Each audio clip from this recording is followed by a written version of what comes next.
Hey folks, we have some exciting news for you all. We have just launched a brand new company founded on the tenets of our love as a business strategy philosophy, the same philosophy that you've grown to know and love. This new venture is called Culture Plus. Culture Plus is a culture as a service company that provides training experiences, consulting services, and digital tools to help companies achieve high performing and high reliability cultures and teams. To learn more, visit culture-plus.com. That's culture-plus.com. And now let's get to the show. Johanna Pagonis is the founder and owner of Sinogap Solutions. She's a podcaster, an author, a consultant, entrepreneur, and she joins us today to help break open an important topic, which is women in the workplace and women in leadership. It's no secret that most industries are male dominated, and women face a number of challenges in the workplace that Johanna has set out to help people understand and fix. This is an important conversation, and I hope you find it impactful.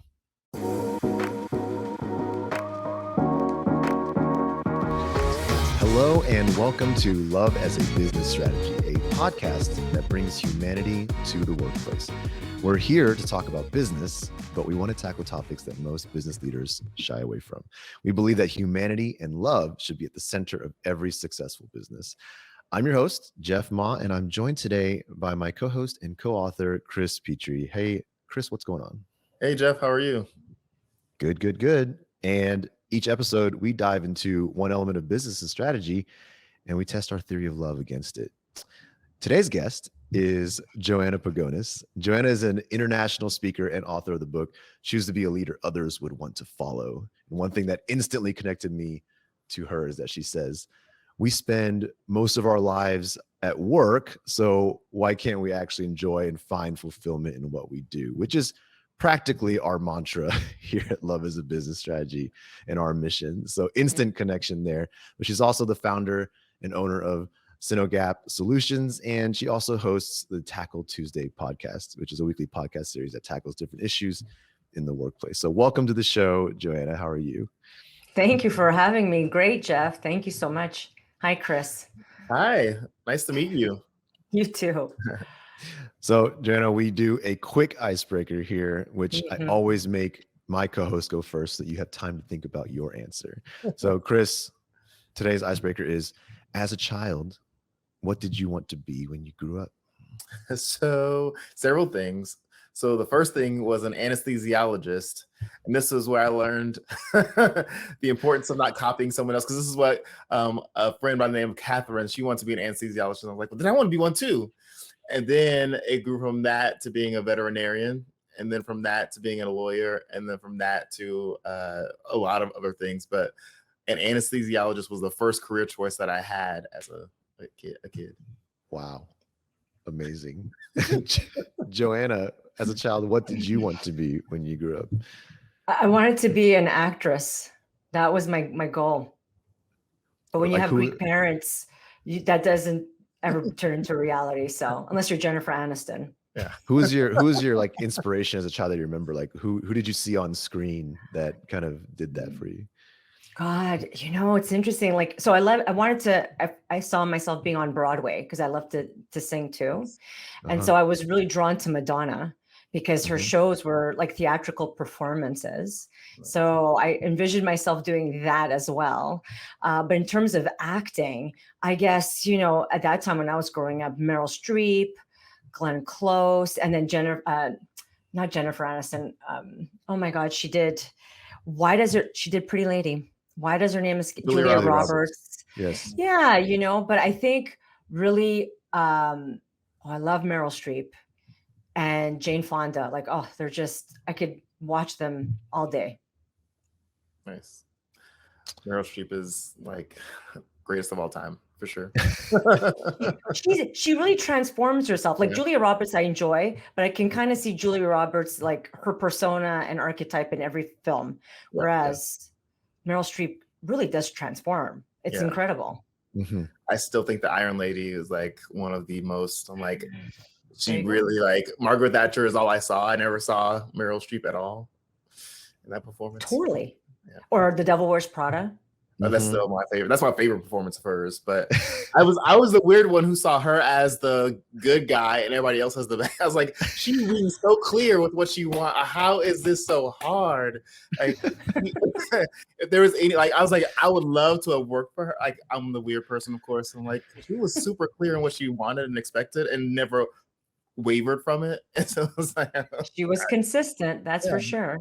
But yeah, I thought the villain in that movie was actually the boyfriend, who was like sort of anti-career. I was like, I get it in this relationship. But anyway, we don't have to tune in next week when we do an episode on the entire breakdown analysis of The Devil Wears Prada. Look forward for that episode. But until then, Johanna, can you kick us off high level here, because I just want you to like talk a little bit about yourself and what you do, why you do it, and talk about your passions. Yeah.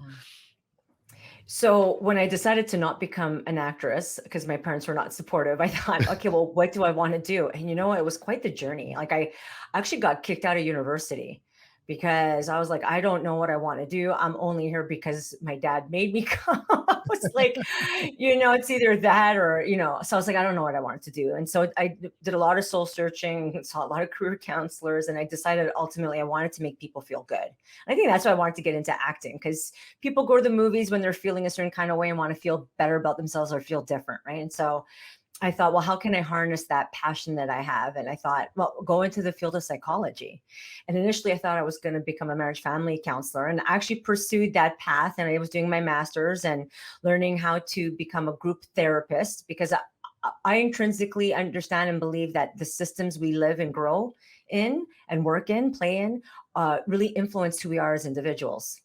And so you can't really work with a child or an individual without considering the system that they function and live within. So I wanted to work with systems. So I always looked at holistic approaches to helping people be fully functioning human beings. And so did anti-bullying and looked at a whole school system approach. I did anger management, working with families, and kids who'd been mandated to the court. But then over time, I realized, I had moved to a new city and I was working for nonprofits, and their income is unreliable when you're working in a nonprofit industry, because, you get paid based on the contracts and the funding they get, and your position is never really confirmed. And I was in a new city. I was living all by myself, and I didn't feel that stability that I wanted. So I ended up looking in the corporate world and thought maybe I had some transferable skills that could bring me there. I ended up in corporate learning and development. So the skills that I used to develop programs for families and children were the same skills that were required to design employee development programs and leadership development programs.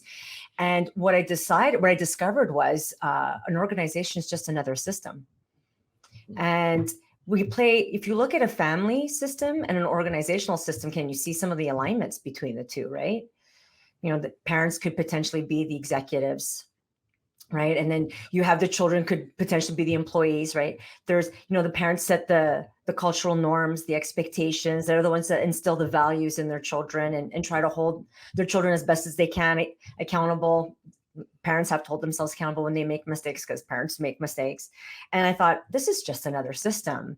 And if I can understand the system and how the system could be structured or designed to better support individuals, I'm probably going to find a lot of fulfillment in this job field, right? And so I decided I was going to go back and do my master's and focus really on industrial psychology. So not really focus on becoming a psychologist in a clinical setting for an individual or family, but becoming a psychologist at an organizational level. And I started to do that, and I loved it so much. I decided I want to do this all day long. I don't want to do this as part of another company for another organization. I want to work with all industries. And so I ended up leaving my very secure employment to launch my own business right before the pandemic, so I could do this full time. And isn't that funny? I left uncertainty and lack of stability to get a stable job. But then after a decade of doing that, I realized, nope, I'd rather go back into uncertainty and unpredictability, because this is where my heart lies. So now I do this for myself and work with clients in all industries: small, medium, large, complex, tech, finance, government. It's wonderful. And so I just learned so much from my clients as well, because I have to learn their new system every time I get a new client. So I just work with them and help them achieve their mission by maximizing the human potential across their workforce, by looking at not only theories around management, but theories specific to human performance, psychology, intrinsic motivation, emotional intelligence, really leadership at the end of the day. So I try to equip leaders with the skills they need to lead through the heart. And I think that's why I was so drawn to you, Jeff, too, and Mohammed, when I met you and you were on my podcast, because when I heard the love as a business strategy, I was like, oh, this is like music to my ears. You know, these are my soulmates here. I have to meet with them and talk with them because our philosophies are very much aligned. Awesome. I know we had a couple conversations after your podcast about coming on this show because we had so much alignment, so much great conversation. And I think we also talked about specifically what could this episode kind of center around. And I know that one thing you mentioned you have a passion for and a space that you're becoming more and more involved in is women in the workplace and specifically women leadership. Can you tell us a little bit about that direction and what it is you're trying to do in that space? Great question. When I joined the corporate training and development world, I always worked in a male-dominated industry, except for my most recent experience where I went over to the Ministry of Education. But typically I was in law enforcement or in the safety, public safety realm. And I mean, it's a male-dominated industry. And so when I launched my business, I thought, well, I still want to pursue this passion of helping people.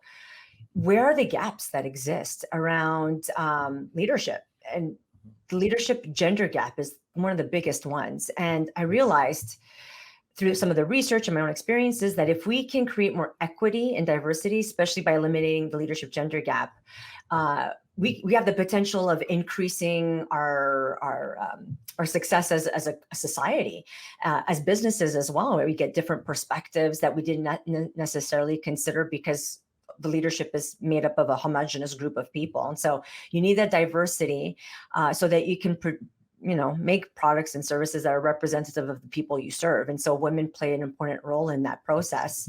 And reflecting on my own experiences, I was like, yeah, it was tricky because the only people I had as role models were men, and they led in different ways than I led. And I could find some inspirational leaders through the men that I worked with, but there was also many of them that I was like, oh, wow, doesn't feel natural to me to lead in this way. Mm-hmm. And I call it the ick factor. If somebody's telling you or encouraging you to do something that they would do, and it makes your skin crawl, like you shouldn't do it, And so watching other leaders, their process and approaches, I had the ick factor. And I was like, well, how do I move up in this organization where I may be the only one in a room? It wasn't uncommon for me and I'm short, I'm 5'2". I'm a civilian working in a male-dominated law enforcement industry where most of the men wear their uniforms and have their firearms. And so I had to position myself in that room with like people that were probably double my size, and position myself as a strong, capable, and confident so I can get that credibility. And it took time to learn that. But I thought through those experiences, wouldn't it be great to bring other women together? Because I'm sure they have other experiences similar and different to mine. What if we created a learning space for people to come together and learn from one another? So to try and eliminate the leadership gender gap. And that's how I started to get into that space and focus a little bit more on that because I really want to be a true advocate for women. Awesome. And so when it comes to your experience and especially, starting those conversations with so many women, share some of what you were hearing or what were those initial conversations like? Like what stories were similar, if not different than yours? Like, because I'm sure it was a wide gambit. Mm-hmm. So some of them are, I remember it's a heartfelt and a bit of a painful one. And more than one woman has shared this story with me.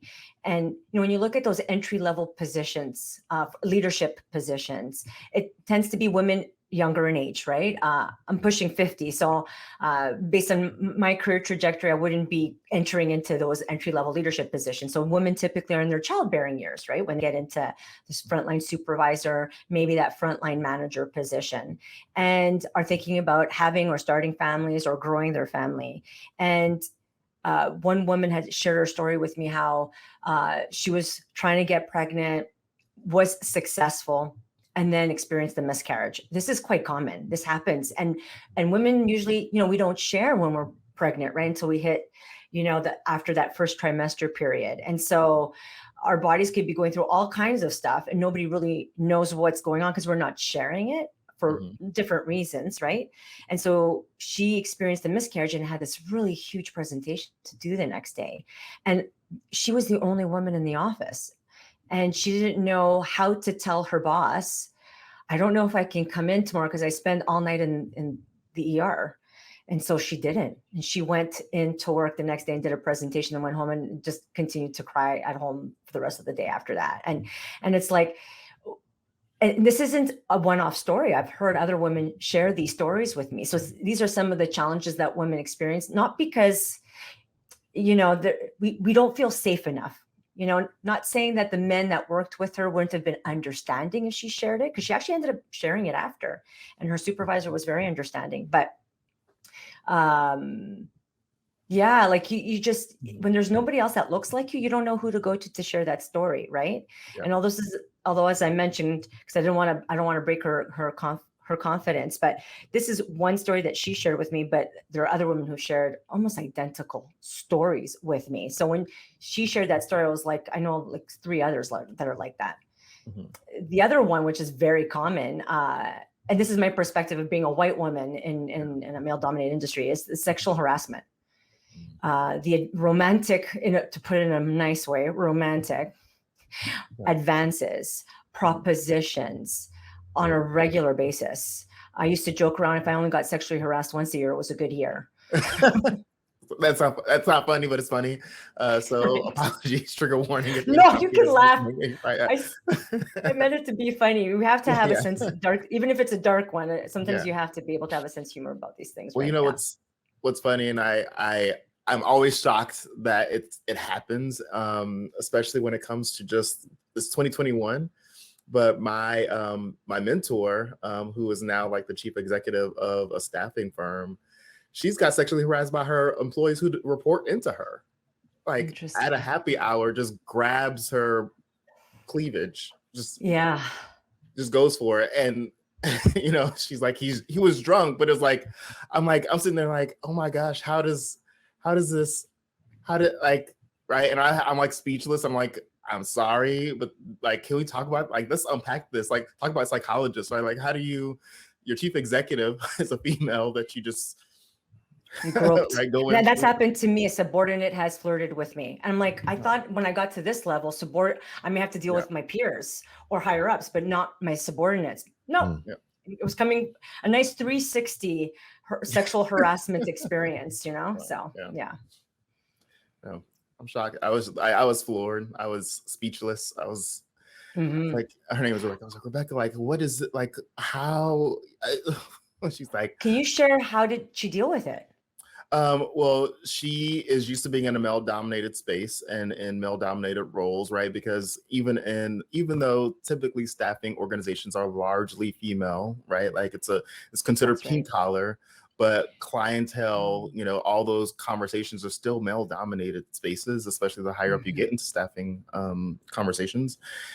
And so she's just learned, like, her, I don't know if this is her strategy, this is how I've interpreted part of what she said, but she dismisses it because she's gotten used to it. If that's so, it's like, go along to get along, I guess, is the way to accurately describe it. But it was just shocking, and she shared like all these other situations that, again, we worked together, and she was getting hit on by. I'm like, how did I, like, what? She's like, and there's no shame in their game, especially behind a closed door. Like the things that she would hear. And I'm glad that she told me, because now, like, I'm always thinking about those types of things, and if I'm leaving someone in a situation that could be potentially unsafe. And so, but it was just, it shocks me because it happens at any level. It happens, regardless of age, regardless of any identifiers that some people might consider attractive or not, right? It's just, it happens. But I was I was again speechless, dumbfounded completely. Right. And one of the reasons why I said too, like the perspective of a white woman, you add like another intersectional factor to that. Like if I was a woman of color, I would not only probably have to be dealing with the sexual harassment side of it. There could be other things that I'm dealing with too around racism, discrimination based on the color of my skin as well. Because I say too that I may, at the beginning of my career, I tended to be the only female in the room. That's beginning to shift. But as a woman of, I'm not a woman of color, but at a woman who is a woman of color, she's probably really the only one in the room. And so there's more barriers that women of color experience when trying to ascend into leadership positions, and these microaggressions, whether they be around race or gender or sex. And I'm glad that you shared that with me. And if I could just talk a little bit about the go with it kind of approach, because there's some negatives with that. Part of it is it's exhausting having to deal with it all the time. It's a protective mechanism that women put in place so that they can somehow get through the day and do what they need to do.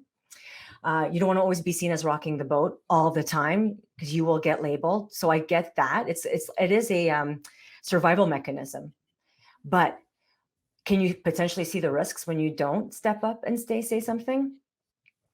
Other people, it gives people permission, right? Yes. To keep doing it. And he did it to you. Trust me, he's doing it to other women. Yeah. I had a webinar because I'm launching a program called Woman Up, Ignite the Leader in You. And to help promote the program and just educate women what the program was, I had a webinar. We were just a small group, 8 women. And women start to talk about some of their experiences of inequity and injustice. And one woman said, you have 2 choices, really. You can just go with it, or you can say, maybe I could be the change I want to see. There's risk associated with that. Yeah. But is the risk worth it? And the way she positioned it for herself was, yes, it is, because I'm not only making a change for myself, I'm making a change for my female colleagues that work with me, that I respect, and the people who are coming after me, that I want to create a better work environment. I believe in my organization enough that it has the agility to change.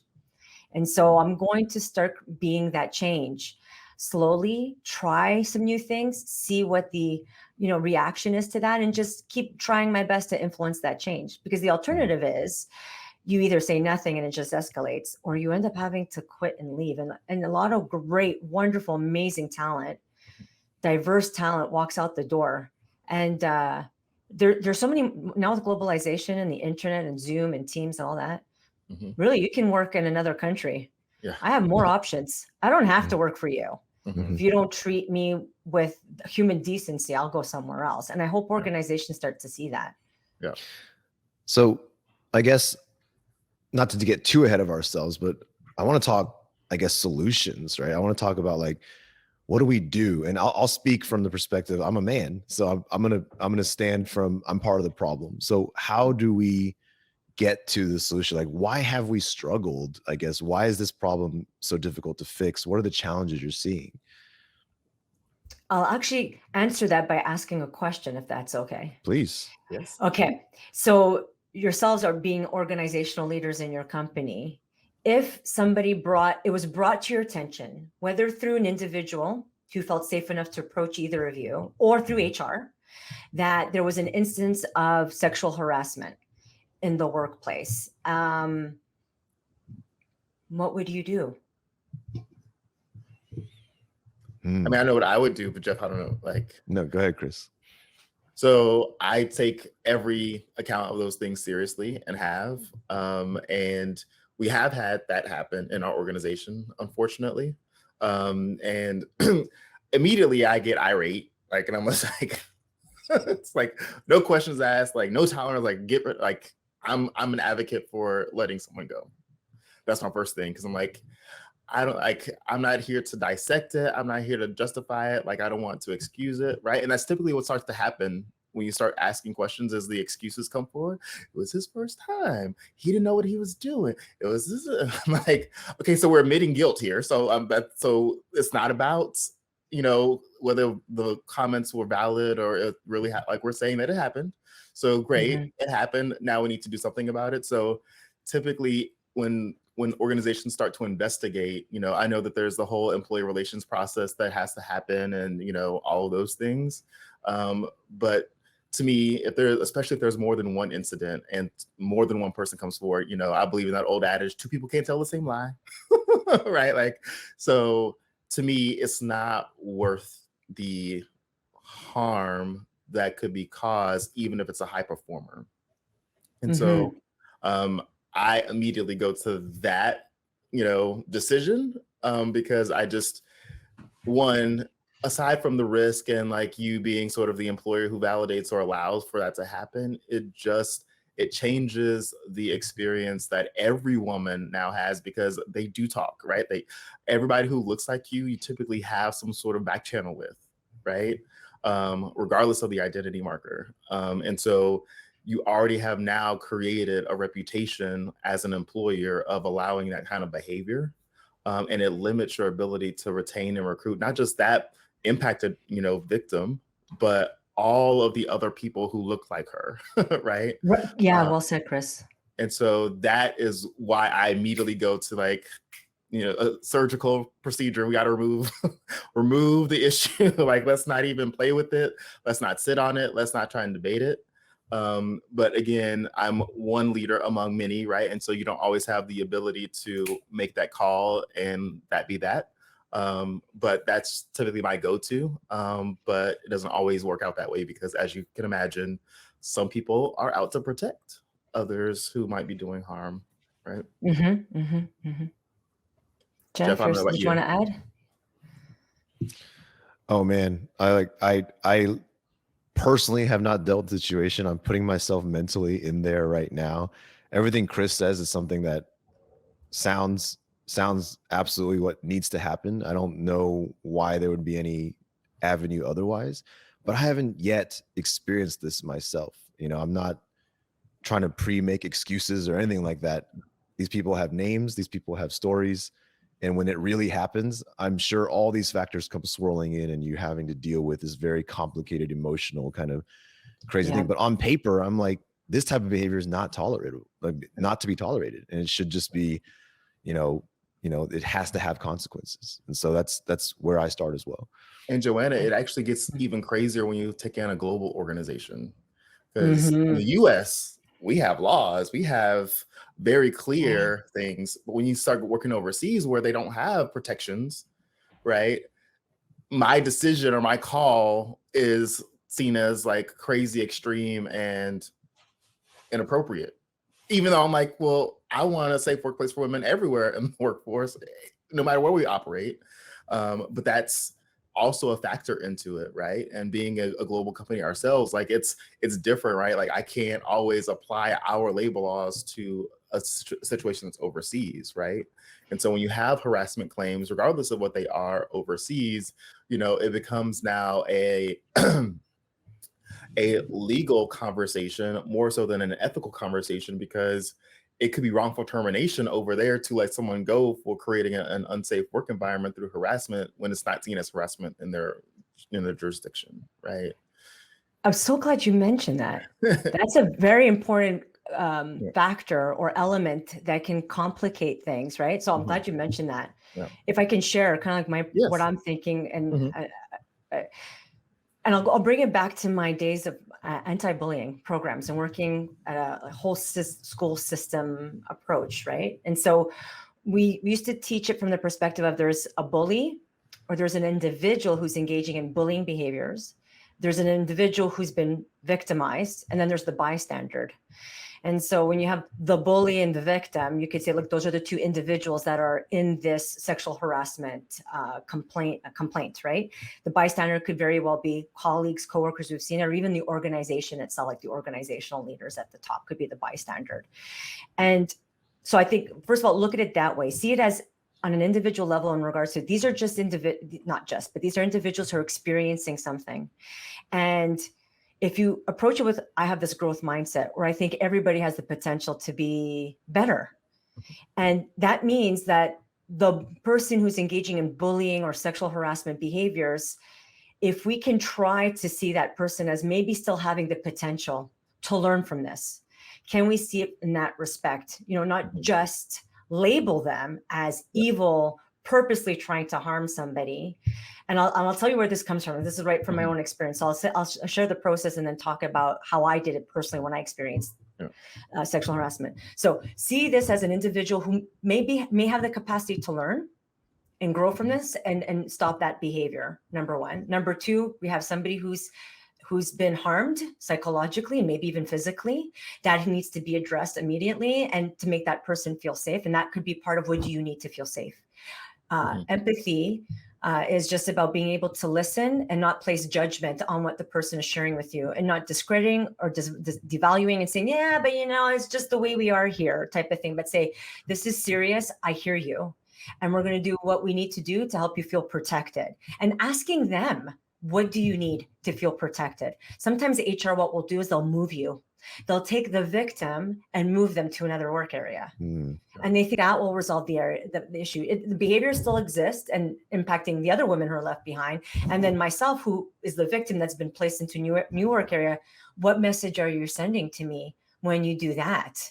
And maybe I don't like where you're moving me. And maybe you're moving me, if the culture condones this behavior, you're just moving the problem, so let's not do that either, right? Devaluing what I've experienced.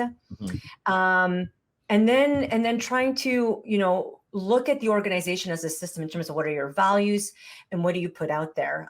What do you accept? What do you reinforce? What do you take accountability for and address immediately? And that is more of a long-term game, right? And so, schools and zero tolerance for bullying policy.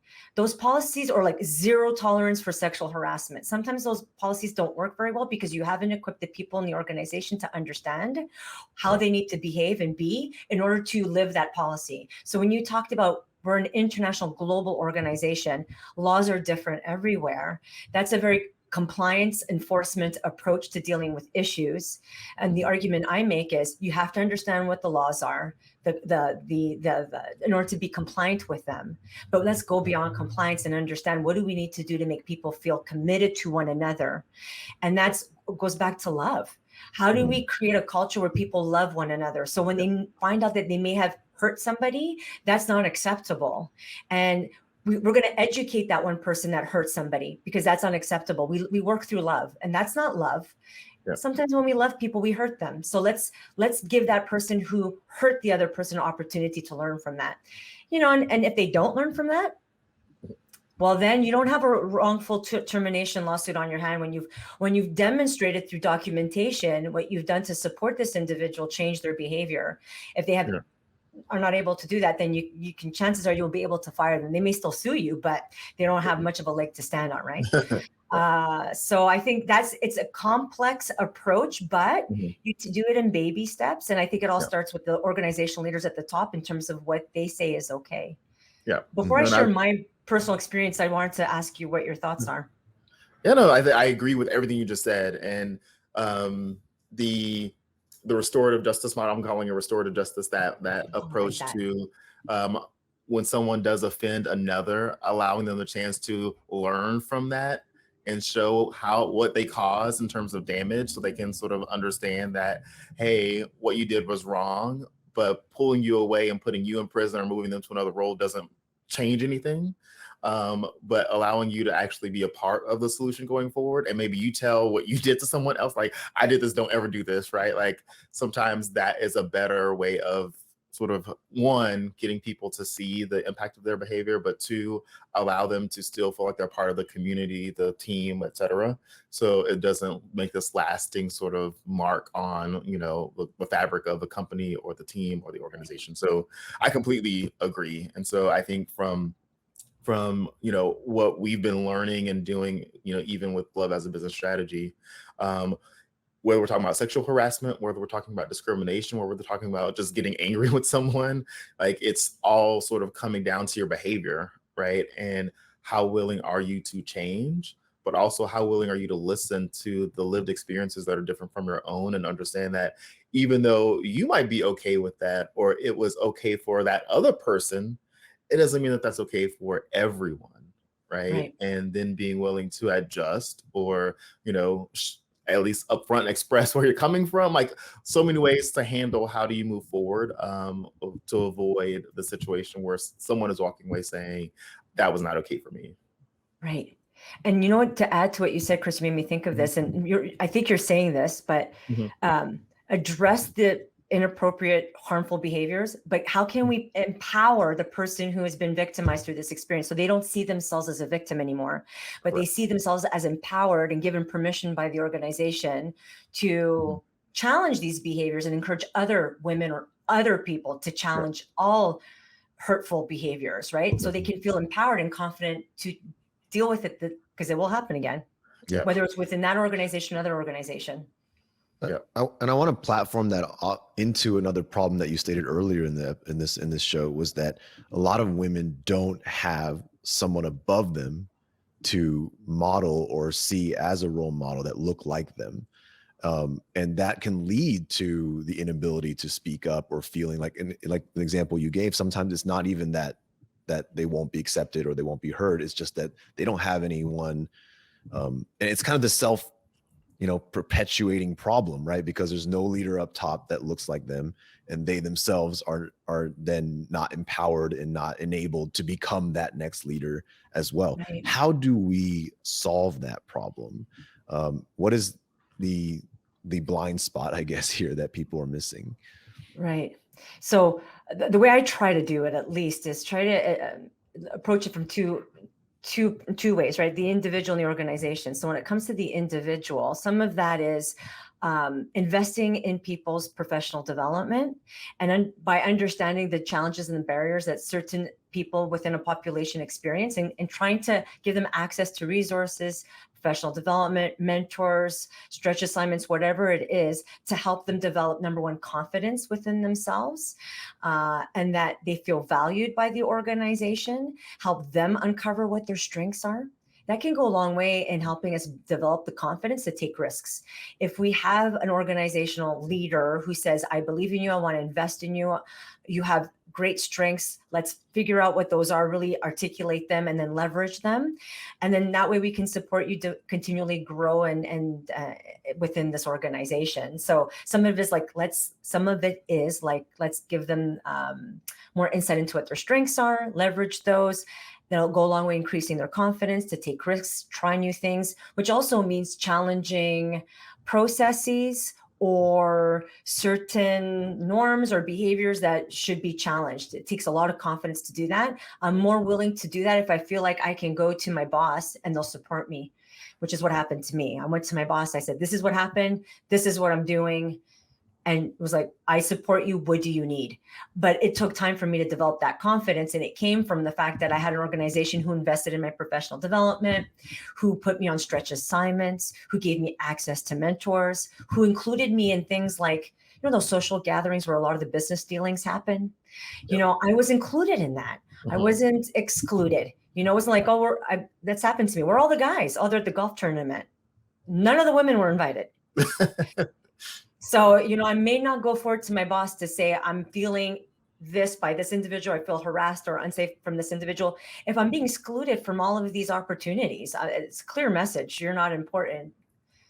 Yeah. Anybody who has a penis is. So, that's the first time I think that word has been said on the podcast. Moment. So I think I completely agree with everything you just said. And, I often tell the team, and when I reflect on my own sort of growth in my career, I grew the most underneath women leadership, right? And I will confidently and boldly tell everybody that, like, I have grown the most in my career when I was being led by a woman. And under that, I was able to go to this conference where this was a topic, and they had, I can't remember her name, but she was talking about like the impacts that women have had when they've been at the helm of companies or even societies and whatnot.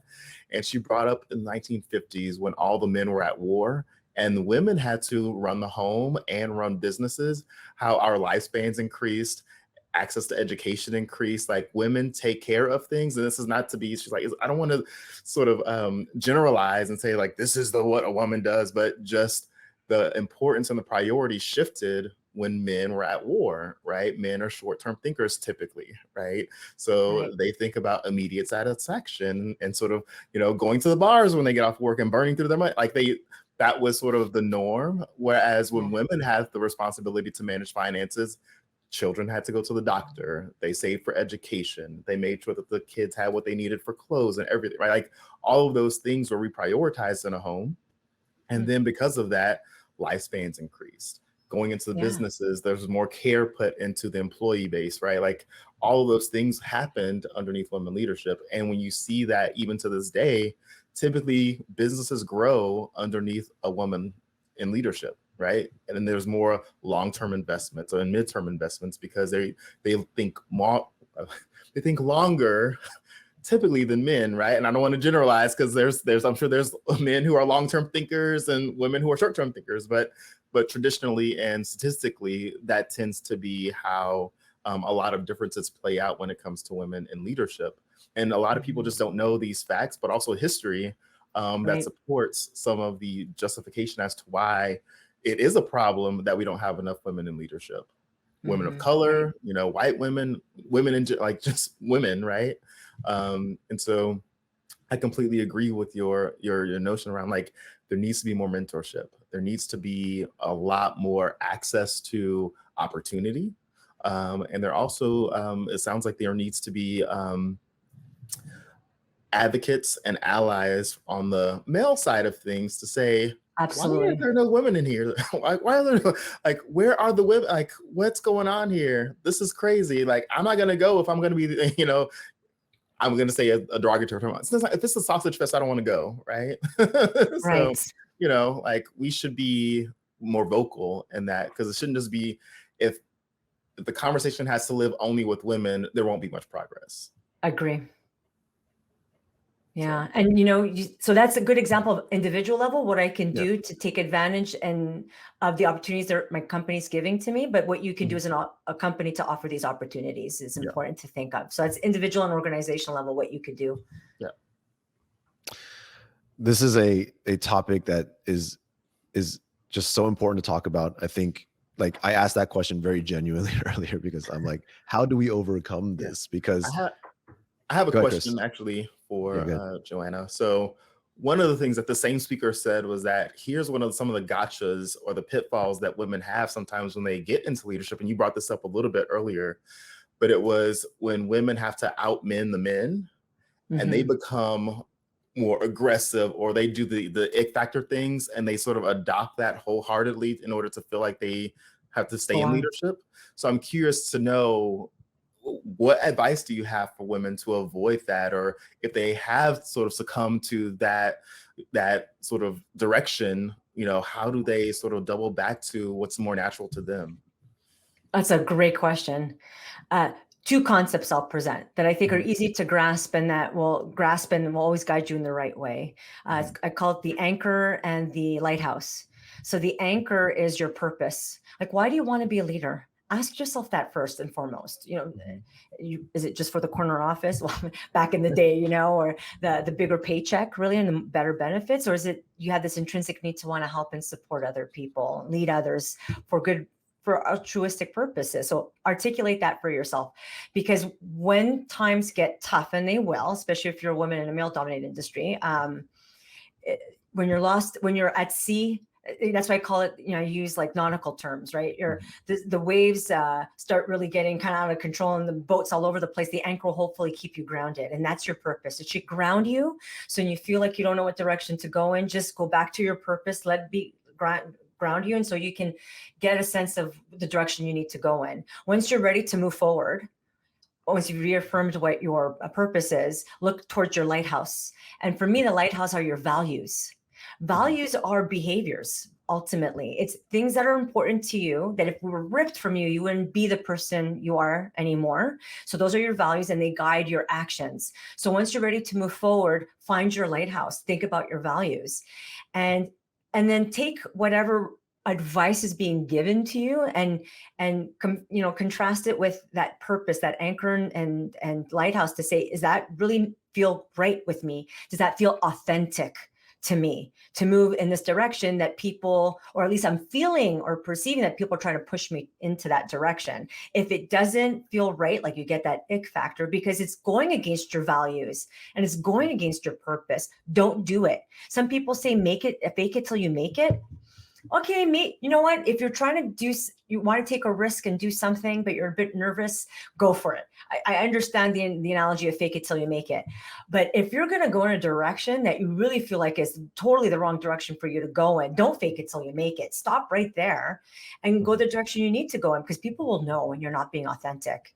And when you're not authentic, that's when you lose credibility. That's when people don't trust you and no one will follow you. And that's what ends up happening to us sometimes. It can happen to men too. But I've heard this happen to a lot of women where they're like, I feel like this is how I have to behave. Embrace your female power. Hopefully one day we can stop labeling it as female power and just call it great leadership. And follow that path. Do what feels right to you. And I would argue and say probably being really aggressive isn't it, unless you're a sociopath. Maybe, I don't know. But Johanna, before we close, can you just take a moment and tell the audience how they can find you, what you're working on, plug yourself a little bit while we still have this time. Sure. Thank you. So how you can find me is obviously on LinkedIn. I'm there. You can go to my website, Sinogap Solutions. It's my last name spelled backwards, sinogapsolutions.com. I encourage you to learn more about the organization through the website. You'll learn everything you need to know. But I'm also encouraging people and your listeners to learn more about the Woman Up, Ignite the Leader in You program. It's very different.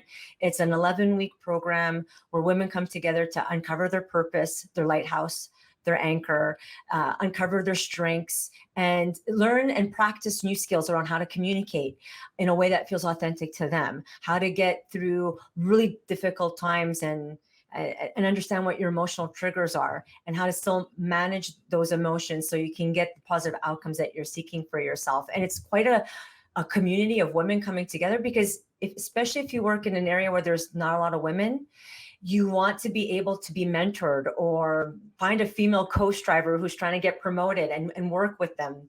This program offers women this community, and it's all virtual. So although the women are coming from different parts across Canada, I mean, there's nothing to prevent somebody from the States to joining or other parts of the world. Just the time zone would be the challenge, but go to the website, click on the tab that says courses, and you can learn all about the Woman Up program there. And feel free to connect with me through LinkedIn or even through the Contact Us page. I'd love to hear any questions that you have and engage in a conversation with you. I love it. It sounds like an amazing, amazing opportunity. And so, Johanna, thank you so much for joining us today and sharing your stories and sharing these insights and something that I have a lot to go back and think about. And I really appreciate you taking the time.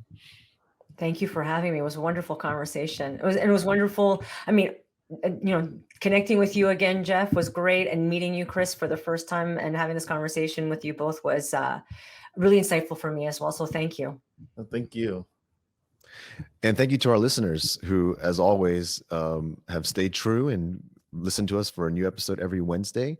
And I will never ever stop telling you to go get our book, because we're very proud of it. We think it's great. Love is a Business Strategy. Please do check it out. And if you like the podcast, give us that feedback, write that review, and subscribe and tell a friend. So with that, thank you again, Johanna. Thank you, Chris. And we'll see everybody next week.